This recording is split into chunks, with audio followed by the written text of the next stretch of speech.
Mzee, habari? Nzuri. Unaishi hapa? Naishi hapa kabisa.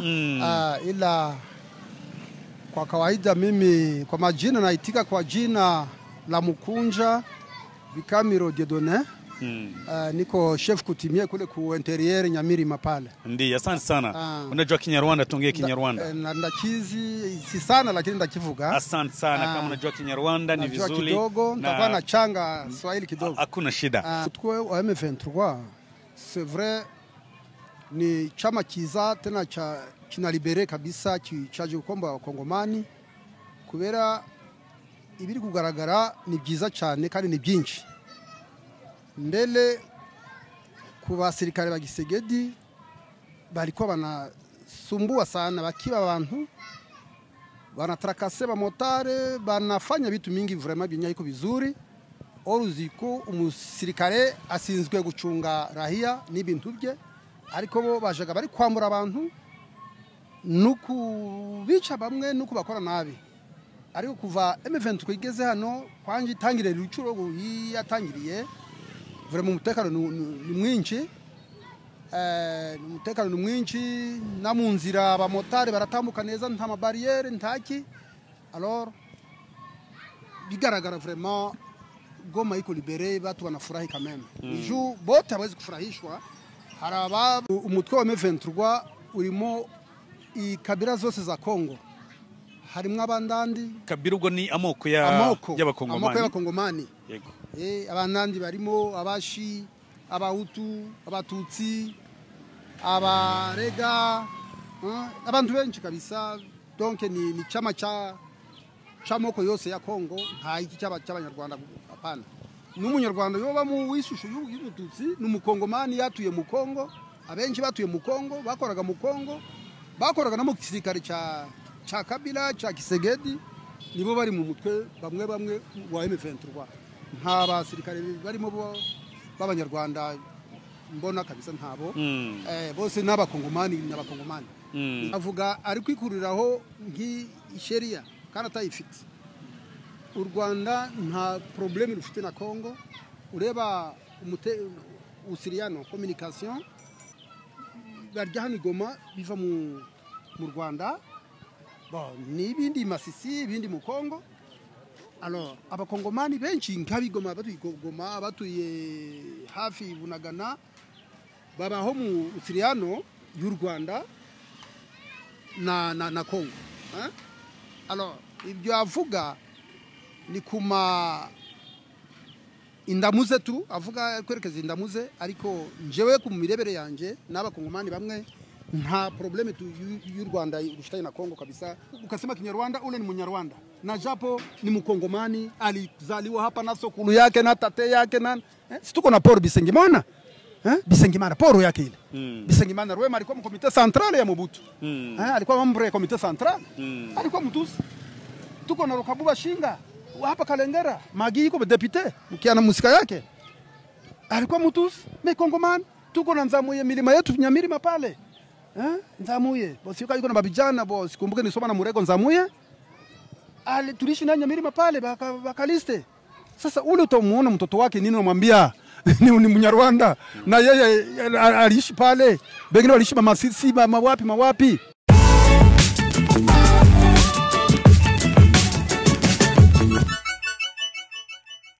Turabasuje inshuti bakunzi ba Ilisi TV.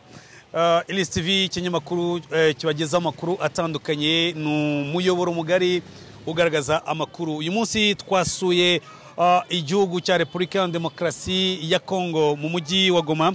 Aha merereye ni muri quartier Mapendo. Quartier Mapendo iherereye mu Birere. Twaje kureba uko umutekano umeze, bitandukanye nuko amahanga ari gufata Repubulika ya Demokarasi ya Kongo, bitandukanye nuko bamwe bafite imyumvire yuko abakongomani bariho mu bwoba cyangwa se batanishimye nta gikorwa gikorerwa mu mujyi wa Goma. Tuwasanze umusaza. Mzee, habari? Nzuri. Unaishi hapa? Naishi hapa kabisa. Ila kwa kawaida mimi kwa majina naitika kwa jina la Mukunja Bikamiro Dieudonné.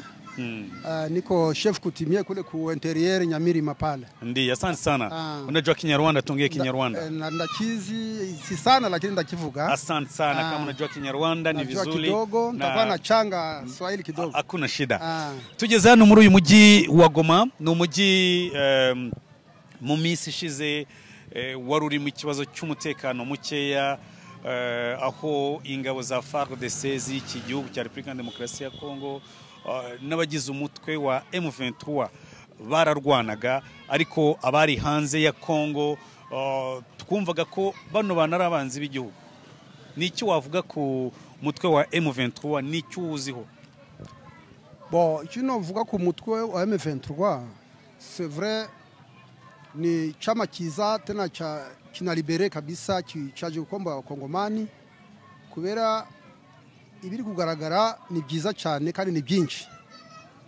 Mbele ku basirikare ba Gisegedi bariko banasumbua sana, bakiba abantu, banatrakase ba motare, banafanya vitu mingi vraiment binyayiko bizuri. Oruziko umusirikare asinzwe gucunga rahia n'ibintu bye, ariko bo bajaga bari kwambura abantu nuku bica bamwe nuku bakora nabi. Ariko kuva M23 igeze hano kwanje itangire rucuro yatangiriye, vraiment umutekano ni mwinshi, umutekano ni mwinshi, na mu nzira abamotari baratambuka neza, nta mabariere ntaki. Alors bigaragara vraiment Goma iko libere, batu wanafurahi kameme. Iju bote hawezi kufurahishwa. Haraba wa Goma usanzwe umusaza akora umwuga w'ubudozi muri uyu mujyi nkuko yatangiye abivuga, ariko se reka tukubaze, uje tuvuze kuri M23, tugana ku gisirikari cya FARDC, abaturage baravuga ko batekanye, abamotari baragenda na ubambura mu muhanda, abavugaga ko umutwe wa M23 ari umutwe w'abanyarwanda n'abanyarwanda. Ubyumva gute wowe? Abantu barabesha cyane, kubera umutwe wa M23 urimo ikabira zose za Kongo. Harimo abandandi. Kabira ubwo ni amoko y'abakongomani. Yego. Abandandi barimo abashi, abahutu, abatutsi, abarega, abantu benshi kabisa. Donc ni chama chamoko yose ya Kongo, nta iki cy'abanyarwanda apana. N'umunyarwanda yoba mu wishusho y'umututsi, n'umukongomani yatuye mu Kongo, abenshi batuye mu Kongo, bakoraga mu Kongo, bakoraga na mu gisirikare cha Kabila, cha Kisegedi, nibo bari mu mutwe bamwe wa M23. Nta basirikare barimo b'abanyarwanda mbona kabisa ntabo. Bose n'abakongomani. Icyama cy'abakongomani kabisa. Hanyuma iyi ntambara yabaye mu burasirazuba bwa Repubulika Demokarasi ya Kongo, by'umwihariko mu mujyi wa Bukavu ndetse na Goma, ubona ari zingaruka yagize ku buzima bw'abakongomani ndetse n'ibihugu by'ubuturanyi nk'abanyarwanda, kuko iyo nka perezida w'igihugu nka Antoine Felix Tshisekedi avuga ko umwanzi w'abakongomani ari u Rwanda, ariko hano ndi muri Kongo banyakiriye neza, umukongomani araza mu Rwanda. Ubona ari iki kimutera gukoresha ziriya mvugo zo kugaragaza ko abanyarwanda banga abakongomani? Mubona ari iki kibitera? Bo ibyo avuga, uzi buri muntu wese yoba ari umuntu mubi cyangwa ari mwiza, avuga ari kwikuriraho nk'isheria kandi atayifite. U Rwanda nta problème rufite na Kongo. Ureba usiriano communication, amashu, ibiryo, ibinki, inyama byinshi barya hano Goma biva mu Rwanda, n'ibindi Masisi, ibindi mu Kongo. Alors abakongomani benshi nk'abigoma batuye Goma, batuye hafi Bunagana, babaho mu usiriano y'u Rwanda na Kongo. Alors ibyo avuga ni kuma indamuze tu, avuga kwerekeza indamuze, ariko njewe ku mirebere yanje n'abakongomani bamwe nta problème y'u Rwanda rufitanye na Kongo kabisa ku baturage. ntarwo hanyuma urakoze cyane turacyaganira n'umusaza twasanze muri quartier Mapendo ni quartier nimwe mu quartier yo mujyi wa Goma hano mu gace kabirere ni nyuma y'ibyo twiboneye aho imodoka ziragenda moto ziragenda abakora ubucuruzi barakora ubucuruzi turagira ngo noneho tugaruke ku kijyanye n'ubucuruzi atubwire uko business muri uyu mujyi havuzwe ikibazo cy'ibura ry'amashanyarazi umuriro w'amashanyarazi havugwa ikibazo cy'amazi ubu ngubu bihagaze gute ariko nanone tunagaruke ku cyo umuvugizi wa Repubulika ya Demokarasi ya Kongo leta ikorera Kinshasa kubera ko ubu tuvugana umujyi wa Goma na Bukavu umutwe wa M23 wamaze kuba uhashyira ubuyobozi ngira ngo ntabwo bagitegekwa na leta ya Kinshasa ariko noneho nibe Kinshasa uyu munsi kivuga ko umujyi wa Goma na Bukavu n'abaturage bawurimo bafungiranye kandi tubona hari ibikorwa by'ubucuruzi biri gukorwa muze ubifata gute nubwo harabika bono ibintu bigenda neza kubera abantu buno bari kwambuka nta problem mbere byayikaga amasaha 8 y'umutaga bakahita bafunga barriere ya Kongo alors abakongomani bari mu Rwanda bakaza bari kwiruka bakatira ibajyanyayo abanyarwanda babazanye kugurisha ibintu muri Kongo bakabita bari gushaka iki bari gushaka amafaranga kubera ugezeho idakika imwe imaze gutambuka bakagusaba 1000 francs 2000 francs kugira ngo babone amafaranga abantu ya immigration bakisegeti alors buno ibi bintu byose byarangiye buno umunyarwanda arazino nashaka ageze saa 12 saa 1 y'ijoro aratambuka ku barriere ayerekana ibyangombwa agende mu Rwanda umukongomani nawe niko nawe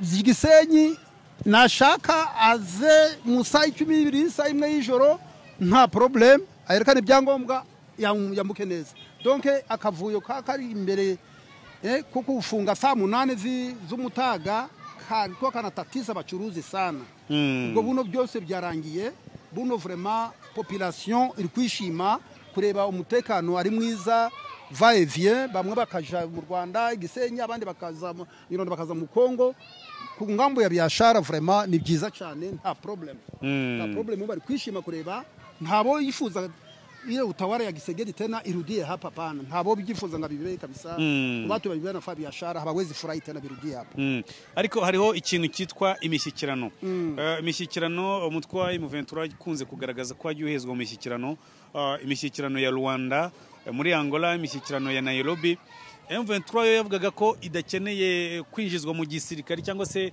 gufata ubutegetsi icyo yashakaga ari uko leta ya Kongo yakubahiriza uburenganzira bw'abakongomani cyane cyane abavuga ururimi rw'ikinyarwanda President Antoine Felix Tshisekedi nawe yagaragaje ko mu gihe kiri president atazigera yemera kuganira n'abagize umutwe wa M23 nyamara M23 biragaragara ko ifite igisirikare gifite discipline bari kugenda bafata ibice bitandukanye bya Kongo kandi abakongomani uyu mutwe wamaze gufata barishimye ubona iyi ntambara ya Kongo n'umutwe wa M23 FARDC izarangira gute noneho unagaruke ku ngabo z'amahanga ubundi ziri hano muri Repubulika ya Demokarasi ya Kongo harimo MONUSCO harimo abarundi wazalendo ubundi bamaze gutaha barahari bano bantu ubona atari wari kwangiza Kongo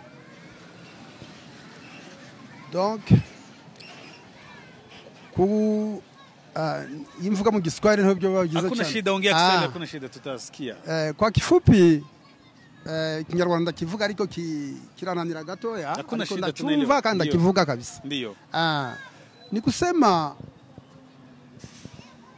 M23 c'est vrai ni chama cha mageuzi kwenye kimekamata kina liberation ni nini ni wakati raia anajisikia salama anatembea vizuri analala na lamka lakini utawala ya mbele sawa hapa Goma kulikuwa watu wanaitwa 40 voleri abajura 40 bakaza nyijoro bakiba inzu yose bakajana ibintu bakisha abantu bakagenda kandi patrouille zikorwa buri munsi abapolisi bari mu patrouille songa mbere iri mu patrouille ariko 40 voleri ikamara umwaka ikafata undi mwaka inari mu Goma kuva M23 yaza nta tuca yumva nani 40 voleri isipokuwa tu abazarendu bamwe baracyayishe mu mazu n'imbunda banaibaira na basoda bamoya lakini ile 40 voleur leo hawezi kuisikia tena. Ni kusema ile utawala ya mbele yenye ilikuwa na trete na wale watu babaya na wale bamwizi. Na ndio maana raia ilikuwa inaishi hapa kwa shida sana. Goma c'est vrai haukuwa kuna lamuka bukuche kama watu 12 haba ya kufa haba échanger haba ya uawa banani watu wameteseka sana. Kwa kifupi 80% ya population ya Goma ya Ruchuru fasi kwenye kumegombolewa. Vraiment inashukuru sana kuona chama cha mapinduzi M23 kiendelee na kisiishie karibu, au contraire kifike mpaka Kinshasa kigomboe Kongo mzima. Juu na benye bangali kule mbali, bangali mushida banateseka sana. Vware kwenye bako banakimbilia Malubero, Mabutembo kule kwenye banakimbilia, population za kule kote tunapata habari bananyanganywa, mali zao zinapotea, banaua watu. Weye Sodoko nakimbia vita na unaua na rahia na unanyanganya mali yake. Alors pale umprotéger unamuiba. M23 inalibere inakomboa kabisa. Ni juu mwanadamu hayapendewaga na kila mtu, lakini 80% je le dis na mimi nikiwa mmoja ile 80% banafurahia liberation ya M23. Banaifurahia. Unasema nini kuhusu hii jeshi la FDL wenye walifanya genocide mu Rwanda waangali wanajificha mu nyumba? Rwanda inawaita mkwe mu Rwanda murudie kwenu, lakini wangali wanatesa Rwanda, wanafanya yote ya insécurité na gouvernement ya Kiseketi inawasiporte. Basi bale batu si kwetu kubinja banajaa kabisa. Makatwiguru makiseguru banajaa, lakini inaobabidi bawezi bakarudi kwa Rwanda, kwa sababu Rwanda habawafanya chochote kile. Habawafanya chochote kile. Mimi nilikuwa napita mubarabara ya nani ya Katwiguru na mimi nalitaka samaki kutoka Nyakakoma mpaka hapa.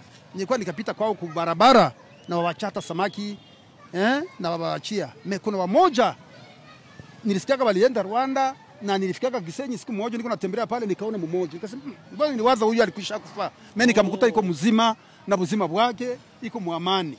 Benyi banabaki huko ni kupenda kuiba na kunyanganya, na baliishi kwa walikuwa wamesha kutawala, wakaaji wanalima wanawapatia nani redevance. Babo njoo alikuwa ameshika sultani, ile maentere njoo zinabaacha wanabaki huko.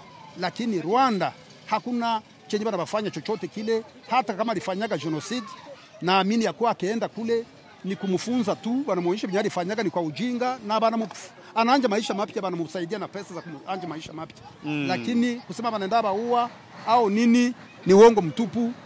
Ule mmoja nilimuonaga, siwezi kukumbuka jina yake, nilimuonaga Kisenyi na ni mzima. Nilikuwa nikimpita kwa Katwiguru pale kubalabala mumane 2006 pale ma 2008. Nilikuwa nikimpita kwa pale.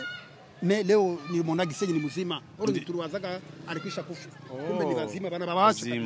Naomba barudi kwao wajenge Rwanda hapa. Na baachi wa Kongomani nao wajenge Kongo yao. Asante sana mzee. Tunashukuru sana, lakini kwa kumaliza hii usuliano tumefahamu na wewe mu Rwanda iwacu haba icyo bita visit Rwanda, dushishikariza amahanga gusura Rwanda.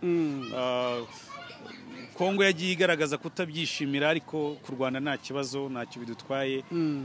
Kongo hari ni igihugu cyiza gifite klima nziza, bafite ikiyaga, bafite umujyi mwiza usa neza. Uyu munsi abakongomani batangiye gukora salongo, biri gutanga umusanzo.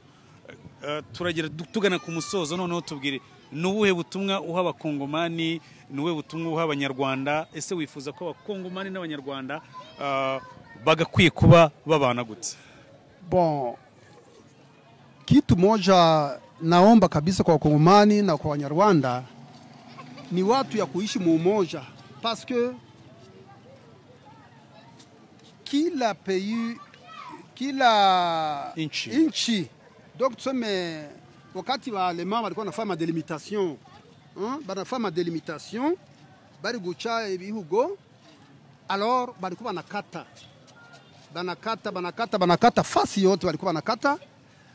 Mtu mmoja anabaki huku, mwingine anabaki huku, na watu wanasema lugha hii moja. Nafuata? Nafuata. Alors tukakamata honor kule ku Sudan, ba Sudanais, nusu ba Sudanais bako mu Sudan, ba nusu ba Sudanais bako mu Kongo. Ndiyo. Tukakamata ku west, unakamata Congo Brazzaville, kuko Bangala, ba Kinshasa, Bangala, ba Congo Brazzaville.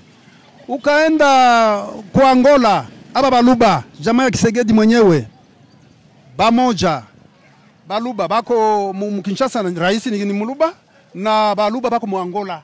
Voir meme leo Bangala bana celebrate mwami wabo mu Angola. Ukaenda hapa karibu hapa kwetu Butembo hapa. Munande, Mukonjo iko Mwera pale, ni mu Uganda, iko Munande na mwingine iko Butembo Mkongomani. Pourquoi à l'est? Hawezi comprendre kama na l'est wakati wali delimiter kulibaki Munyarwanda Muhutu wa Mkongo na Munyarwanda Muhutu wa Mrwanda. Kulibaki Mutusi wa Mkongo na Mutusi wa Mrwanda. Me unaposema lugha ya Kinyarwanda banasema Rwandewana. Rwandewana. Mbona kule kote malugha zinakuwa muinchi ingine na muinchi ingine? Pourquoi mueste inakuwa tu ukasema Kinyarwanda ule ni Munyarwanda na japo ni Mkongomani, alizaliwa hapa na sokulu yake na tate yake na situko na poro Bisengimana. Bisengimana poro yake ile. Bisengimana Rwema alikuwa mkomite central ya Mobutu. Alikuwa membre ya komite central. Alikuwa Mtusi. Tuko na Rukabuba Shinga hapa Kalengera, Magi iko depute mkiana musika yake. Alikuwa Mtusi, Mkongomani. Tuko na Nzamuye milima yetu Nyamirima pale. Nzamuye, bosi yuko na babijana bosi, kumbuke nisoma na Murego Nzamuye. Tulishi na Nyamirima pale bakaliste. Sasa ule utamuona mtoto wake nini unamwambia ni Munyarwanda na yeye aliishi pale. Bengine waliishi Masisi mawapi. Unaona ile bitu ya kutokomprendre. Kuya kama mtu anaweza sema lugha ya Kinyarwanda lakini ni Mkongomani kamili. Anasema lugha ya Kinyarwanda wasura ya Mtusi ni Mkongomani kamili. Ilifo bale watu watoke mu confusion, baelewe ya kuwa delimitation ilikuwa inakata fasi yote kuna baki aba. Sisi tuko Banyabutumbi kwetu ni Nyamirima pale. Bandugu yetu mingi bako Kihii, bako Uganda, ni watu ya Museveni. Ni ba Uganda. Na mimi niko Nyamirima Kongole. Me tuko kabila moja tatemo moja. Me balisema kia kule. Mimi niko chef kutimia pale. Bandugu yetu bako Kihii, bako Rweshama, bako nani kule nani Mabunyaruguru, bako kule. Mipaka ile bakutana ikabaacha kule. Ndiyo. Alors ile kitu nayo inaomba watu waelewe ya kuwa kama ku est mwana sema tu lugha ya Kinyarwanda sio yote kusema tu mpaka ni Munyarwanda, anaweza kuwa anasema lugha ya Kinyarwanda, ni Mkongomani, hana nafasi nyingine aliishi, tate na sukulu yake nini baliishi Mkongo. Hana na Mrwanda hana kasehemu fulani anaweza onyesha. Inaomba watu baelewe kwanje ile kitu bayuwe ile ke ni iko kuboro ya pembeni ya Kongo mzima, sio tuko este peke yake. Ile kitu inaomba ishe mu Wakongomani waelewe, wajue ya kuwa mtu akusema lugha ya Kinyarwanda sio kusema tu ni Munyarwanda. Lugha ni Kinyarwanda lakini ni Mkongomani. Tuko na poro Bisengimana iko pale. Bisengimana alikuwa na nature ya Kitusi Mekongole. Alikuwa membre ya komite central, Barokabuba Shinga, banani ba mingi tulishi nabo. Ile kitu inaomba watu waelewe, batoshe mabitu ya maubaguzi wa kabila. Na bitu ya ubaguzi ile inaleta maendeleo inabakia nyuma. Ubaguzi wa kabila. Ile kitu iko tribalism, iko vitu vibaya, watu vraiment bajikazi evoluer. Evoluer batoke mu bitu ya chini bapande juu. Mzee, asante sana, tunakushukuru sana kwa habari ambazo umetupatia. Hii ni Ailes TV. Nkuko rero mubimenyereye umurongo wa Ailes TV n'umurongo bagezaho amakuru atandukanye. Twageze amahirwe kujya muri Republika Demokarasi ya Kongo, tugize amahirwe kuganira n'umusaza uzi amateka y'ibihugu bigize umuryango wa Afrika y'Iburasirazuba, ndetse atuganirije ko ingaruka zibiri kubera muri Republika Demokarasi ya Kongo zagizwemo zagizwemo abazungu aribo bateje ingaruka ziri kubera ngaha igihe bagabanyaga imipaka y'ibi bihugu, ibipaka birimo u Rwanda, Kongo, Angola, Uganda, Tanzania. Bira bihugu byose anagaragaza ko buriya umunyamahanga wese umunyarwanda ashobora kuba ari wavukiye ahangaha nta handi hanazi, cyangwa se umuntu igihe bagabanyaga imipaka bagafata ubutaka bwa Kongo bakabushyira kuri Uganda, uwo muturage yabaye umugande. Igihe bagabanyaga ubutaka bw'u Rwanda bakabushyira kuri Kongo, uwo muturage yabaye umukongomani. Avuga rero ko ibijyanye n'amoko muri sosiyete nta kintu bishobora gufasha abatuye umugabane wa Afurika, nta kintu bishobora gufasha abanyarwanda, nta kintu bishobora gufasha abakongomani. Reka rero tumushimire cyane kubw'ikiganiro cyiza atugejejeho. Iyi ni Iris TV kuba dukurikiye, mukomeze mudukurikire kandi tubijeje kuzakomeza tugenda tugezaho andi makuru meza kandi anyuze mu mucyo. Mzee, asante sana, tunakushukuru sana. Nashukuru sana kabisa. Ndiyo. Asante sana. Yeah.